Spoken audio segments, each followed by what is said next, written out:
Mesdames, mesdemoiselles et messieurs, je pense que vous vous portez très bien. Alors aujourd'hui, je vais parler un peu de vocabulaire. Normalement, le vocabulaire, c'est très important parce que pour parler l'anglais, vous devez avoir quoi dire. Vous devez avoir assez de mots pour parler, assez de mots pour comprendre ce que l'on vous dit. Et c'est là où le vocabulaire devient très, très important. Pour les étudiants qui viennent chez nous apprendre en premier niveau, nous leur donnons assez de vocabulaire parce que nous savons que c'est très important pour eux.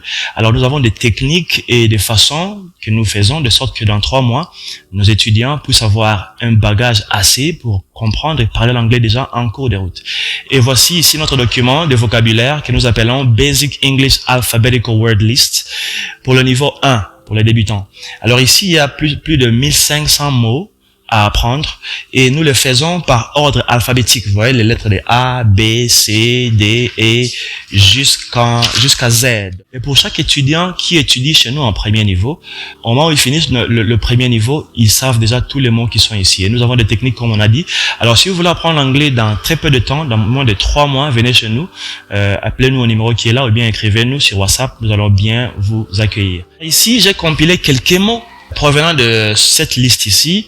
Quelques mots que je trouve un peu intéressants parce que normalement la facilité de l'anglais est le fait que un seul mot peut avoir 3, 4 ou 5 significations. C'est en même temps la difficulté, mais c'est en même temps aussi la facilité. Alors ici au tableau j'ai mis quelques mots. Voilà, j'ai juste mis quelques mots pour ceux qui veulent apprendre beaucoup plus. Venez dans nos classes, nous sommes là. Premièrement, je vais d'abord parler de ce qu'on appelle basic vocabularies. Basic vocabularies, ce sont les vocabulaires de base. Ces mots ici viennent de notre liste Basic English Alphabetical Word List que tous nos étudiants doivent mémoriser en premier niveau. Alors, nous avons ability, activity, authority, article. Ability, activity, authority, article. Alors, les gens se posent la question, comment tu prononces ça comme ça? La prononciation ici, elle est vraiment ce qu'on appelle la vibration en anglais américain. Nous avons la lettre T entre 2 sons de voyelles, on va le vibrer, il aura le son de R. Activity. La même chose ici, ability, authority, et ici, article. Ability, c'est l'habilité, la capacité, activity, activité, authority, l'autorité, article, article. Et puis nous avons able. Able veut dire capable. Mais à partir de able, nous avons le verbe to enable. To enable veut dire rendre capable. My marker enables me to write. Mon marqueur me permet d'écrire. Voilà, enable c'est permettre. Voilà. Et puis nous avons about. About veut dire à propos de.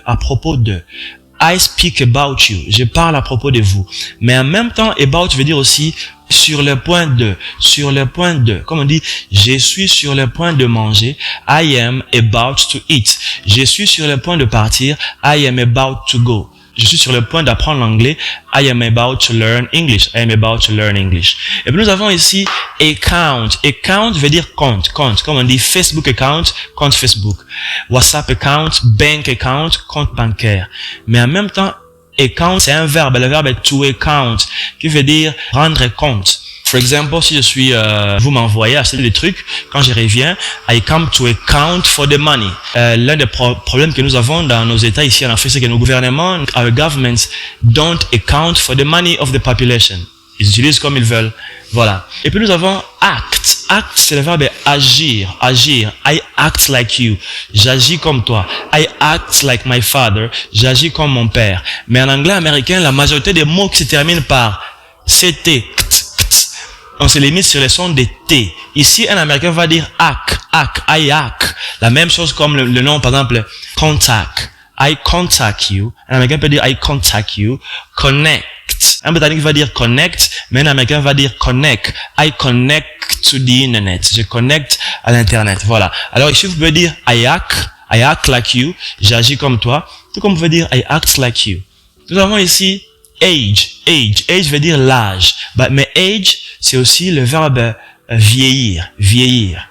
I age fast. Je vieillis vite. I age slowly. Je vieillis lent. Voilà. Mais avec le mot age, normalement on utilise la préposition at. Pour dire à 12 ans, on dit at 12. À 20 ans, at 20. En même temps, age veut dire aussi époque.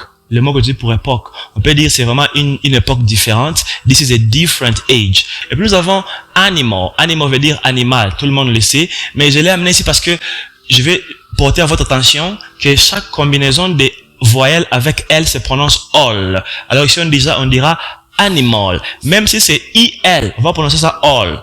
Par exemple, le mot ici, pupil pour dire élève. Animal pour dire animal. Quand le mot national, la même chose. On dit quoi? National. National. Alors, il y a des gens qui disent animal, national, c'est une erreur. Et puis, nous avons ici attorney. Et attorney, pour votre formation, attorney veut dire avocat. Alors, beaucoup de gens vont me poser la question, mais teacher, avocat, ce n'est pas lawyer. Oui, bien sûr, avocat, c'est lawyer. Comme nous avons ici, lawyer. Mais quelle est la différence entre attorney et lawyer? La différence en est que attorney, c'est un avocat qui pratique son métier. Alors, si vous êtes avocat et vous pratiquez votre métier, là, on va vous appeler attorney. Vous allez dire, I am an attorney. Mais si vous êtes avocat seulement de formation, mais vous ne pratiquez pas votre métier, là, vous êtes lawyer. Parce que quand vous êtes lawyer, ça veut dire que vous avez étudié law. Et law, c'est quoi? C'est le droit. Mais peut-être que vous vendez des unités, mais vous êtes avocat de formation. Là, vous allez dire, I am a lawyer. Mais si vous travaillez vraiment en tant qu'avocat, vous allez dire, I am an attorney.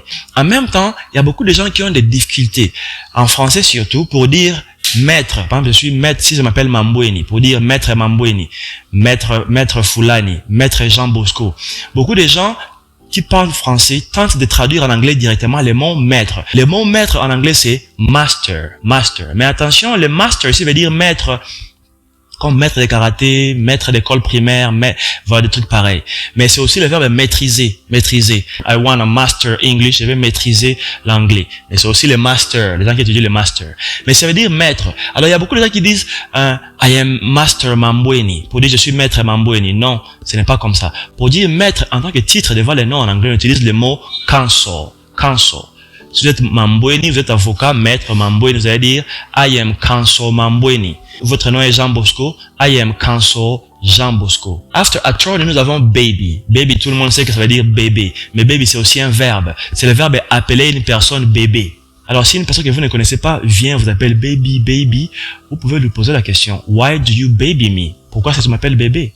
Ou bien vous êtes en colère, votre copine vient, oh bébé, baby, my baby. Vous pouvez lui dire, please don't baby me now, I'm very angry. Don't baby me. Ne m'appelez pas bébé, je suis en colère. Don't baby me. Voilà.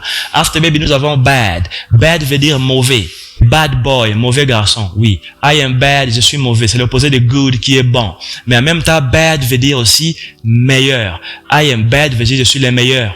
Et Michael Jackson avait une chanson qu'il avait chantée, tout un album qui s'appelait Bad. Et dans la chanson, il disait I'm bad. Je suis le meilleur. After bad, nous avons bank. Bank, c'est une banque, bien sûr, là où nous gardons l'argent. Mais bank, c'est aussi le verbe. C'est le verbe faire des transactions avec une banque quelconque. Ça veut dire, si vous faites des transactions, vous avez une compte sur ma banque qui s'appelle Banque Kizaza Bank, vous allez dire I bank with Kizaza Bank. Si votre banque c'est Standard, vous allez dire I bank with Standard Bank. Mais en même temps, bank, on l'utilise aussi pour l'expression pour dire compter sur quelqu'un, je compte sur toi. Bien sûr, le verbe compter en anglais c'est to count. Alors pour dire je compte sur toi, on dit I count on you. On, c'est sûr en anglais.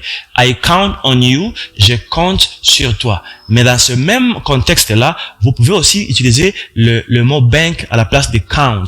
I bank on you, ça veut dire je compte sur toi. I bank on this opportunity to change my life. Je compte sur cette opportunité pour changer ma vie. Nous avons bar. Bar veut dire bar, là où vous allez boire un peu de bière, quelque chose. Mais en même temps, bar veut dire les barreaux en anglais, les barreaux de prison.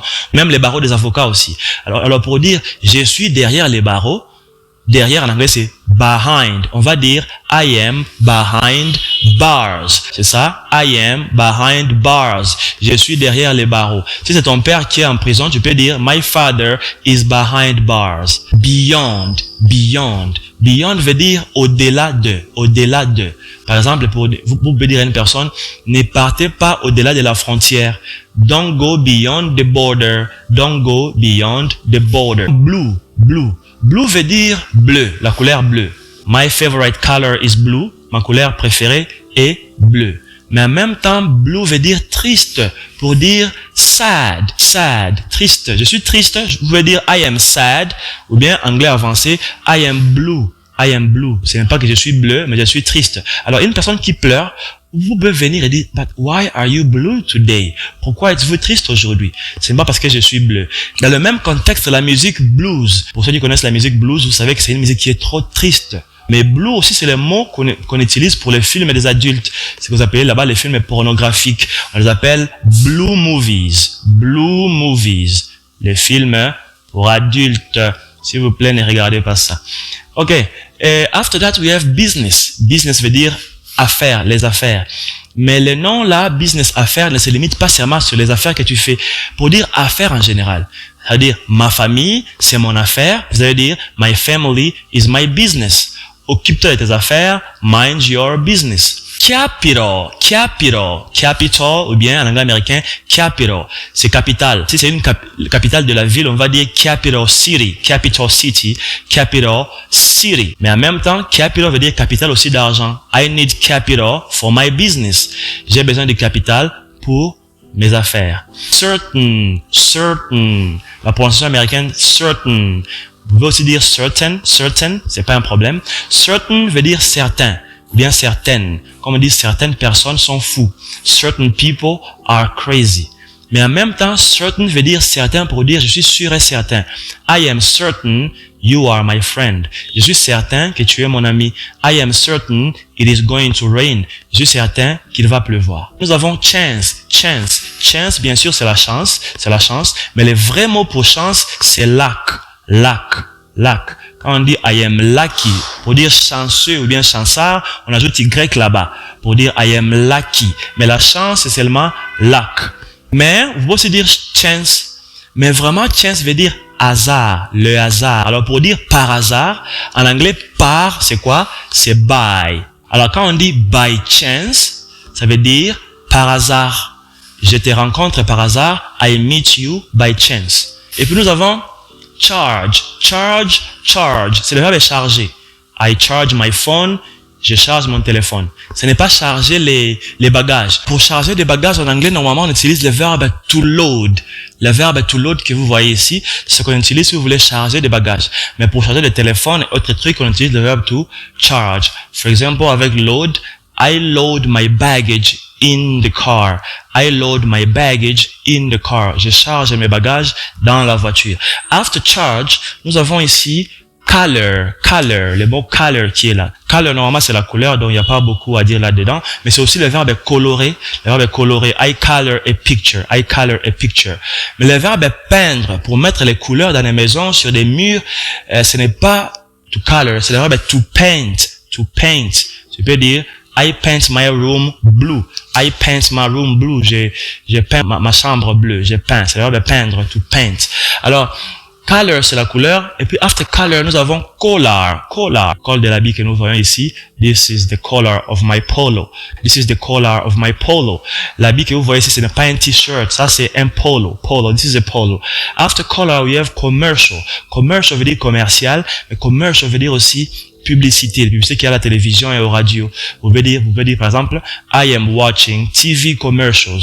Je suis en train de regarder les publicités à la télévision. I love radio commercials. J'aime les publicités à la radio. Tout ça. After commercial, nous avons despite. Despite veut dire malgré. Malgré mon absence, continuez. Despite my absence, please carry on. Despite my absence, carry on. Despite me, malgré moi. Malgré toi, despite you. Malgré tes efforts, despite your efforts. After despite, nous avons face. Face, c'est la face, c'est la figure. This is my face. Mais c'est aussi le verbe. C'est le verbe affronter ou bien faire face. Vous pouvez dire, in my life, I face many problems. Dans ma vie, j'ai fait face à beaucoup de problèmes. Si c'est dans le cadre du sport, c'est affronter les adversaires. Vous pouvez dire, today I want to face Mike Tyson. Je vais affronter Mike Tyson. I want to face Mike Tyson today. Et puis nous avons field. Field veut dire champ. Voilà tout ce que vous voyez, champ. Champ de manioc, cassava field. Champ de maïs, maize field. Champ de bataille, battlefield. Battlefield en anglais américain. En anglais britannique, on dira battlefield. Champ magnétique, magnetic field. Donc, field veut dire champ. Mais ça veut dire aussi domaine. Si vous êtes professeur comme moi, je vais dire I work in the field of education.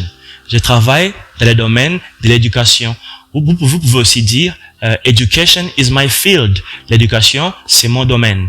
After field, we have fire. Fire, c'est le feu, fire, mais c'est aussi le verbe virer, ou bien chasser quelqu'un du boulot. I fire you today. Je te vire aujourd'hui. Ton boss a le pouvoir de te virer. Il peut te dire tout simplement I fire you, ou bien il peut te dire you are fired. You are fired. Tu es viré.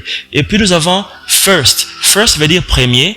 I am the first. Je suis le premier, bien la première. En même temps, first veut dire d'abord. D'abord. Je mange d'abord et puis je dors plus tard. I first eat, then I sleep later. Venez d'abord ici. First come here. Venez d'abord ici. First come here. Mettez ça devant le verbe parce que c'est un adverbe. OK. After first, nous avons magazine. Magazine. Magazine, c'est magazine. Pour ceux qui connaissent les magazines, les livres qu'on lit avec des photos et tout ça. Mais magazine veut dire aussi chargeur. Pour les armes, vous avez une arme et le chargeur là où vous mettez les balles. Magazine, magazine. I have a weapon. J'ai une arme. I need a magazine. J'ai besoin du chargeur. My magazine is full. Mon chargeur est plein. Matter, matter. En anglais britannique, on va dire matter. I matter. En anglais américain, matter. Matter veut dire problème. No matter, no problem. Mais en même temps, matter, c'est un verbe qui veut dire être important. I matter, je suis important. You matter, tu es important. Everybody matters. Tout le monde est important. Je suis important à ma famille. I matter to my family. You matter to your mother. She matters to her husband. Et puis nous avons ici mean. Mean, c'est le verbe signifier. Signifier. Qu'est-ce que ça signifie? What does it mean? En même temps, mean, c'est aussi le verbe vouloir dire. What do you mean? Qu'est-ce que tu veux dire? What do you mean by that? Qu'est-ce que tu veux dire par là? I mean go out. Je veux dire va dehors. En même temps, mean, troisième signification, c'est un adjectif pour dire méchant. Méchant par rapport à mauvais cœur. Mauvais cœur. I am mean. Je suis méchant. Your friend is very mean. Ton ami est vraiment, vraiment méchant. After mean, nous avons Mr. Mr. veut dire monsieur. Mais on n'utilise pas ça pour dire, hey, Mister, come here. Non, si vous voulez appeler quelqu'un, hey, monsieur, venez ici, vous allez utiliser le mot sir, sir, sir, sir. Sir, please come here. Messieurs, s'il vous plaît, venez ici. Mister, ça veut dire aussi monsieur, comme titre. Et Mrs, c'est madame. Mrs veut dire madame, mais c'est pour les femmes mariées, parce que là, on va utiliser le nom de ton mari. Si tu es la femme de Obama, on va dire Mrs. Obama. Vous voyez? Si tu es la femme de Kizaza, on va dire Mrs. Kizaza. Et puis ici, nous avons must. Must veut dire devoir. C'est le verbe devoir. C'est que beaucoup de gens savent. Le verbe devoir. Je dois partir. I must go. Je dois manger. I must eat. Mais pour votre information, must, c'est pas vraiment le verbe devoir. Ce n'est pas vraiment par force.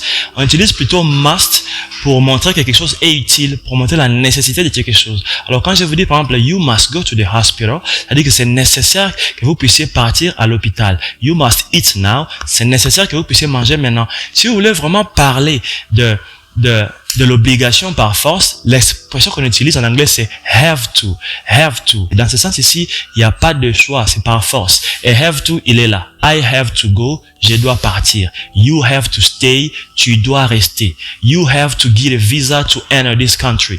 Tu dois obtenir un visa pour entrer dans ce pays. You have to get a passport to travel. Tu dois avoir un passeport pour voyager. Merci beaucoup. Ici, c'est vraiment une minorité. Comme je vous ai dit, c'est même pas 1% de tous les mots que nous avons sur notre liste ici. Comme je vous ai dit, ça c'est la liste des mots que nous donnons à nos étudiants qui viennent apprendre chez nous l'anglais dans le niveau des débutants. Nous leur donnons ici beaucoup de vocabulaire, beaucoup de verbes, de sorte que dans 3 mois, ils puissent être capables de s'exprimer en anglais, de comprendre l'anglais. Alors, si vous êtes à la maison, vous voulez apprendre l'anglais pour voyager, pour étudier, pour travailler, quoi que ce soit, venez chez nous, on va vous apprendre l'anglais. Dans 3 mois, vous serez capable de comprendre, de parler et de vous exprimer en anglais. Nos numéros sont là. Appelez-nous, envoyez-nous un texte sur WhatsApp, nous sommes là. On va voir comment vous aider. Nous sommes à Kampala. Nos prix sont vraiment abordables. Thank you very much for everybody that want to learn English, good pronunciation. You want to have a lot of words, so much ease and speak English like a professional. Come to our center. Come to our center. We're going to teach you the best English in less than 3 months. You're going to be able to defend yourself. You see, you want to study English for studies. You want to study English for travel. You want to live. You want to do whatever. You want to discover the world. You're welcome to our center. We're going to teach you. Our numbers are down there. You can write us and contact us. We're going to be able to help you. You want to study at home. You want to study in groups. We want to study online. You can talk to us and see how we can make it happen. We also have computer classes. If you want to learn computer, come to our places and we're going to help you. Thank you very much. Mais à part ça, nous avons aussi des cours, des classes d'informatique. Vous voulez apprendre l'informatique, le bureautique, contactez-nous aussi et puis on va voir comment vous aider. Envoyez-nous vos amis et connaissances, vos frères, vos amoureux et toutes les personnes que vous connaissez et on va les aider à devenir meilleurs. Merci. Que Dieu vous bénisse. Thank you very much. C'est votre professeur Alino Kizaza.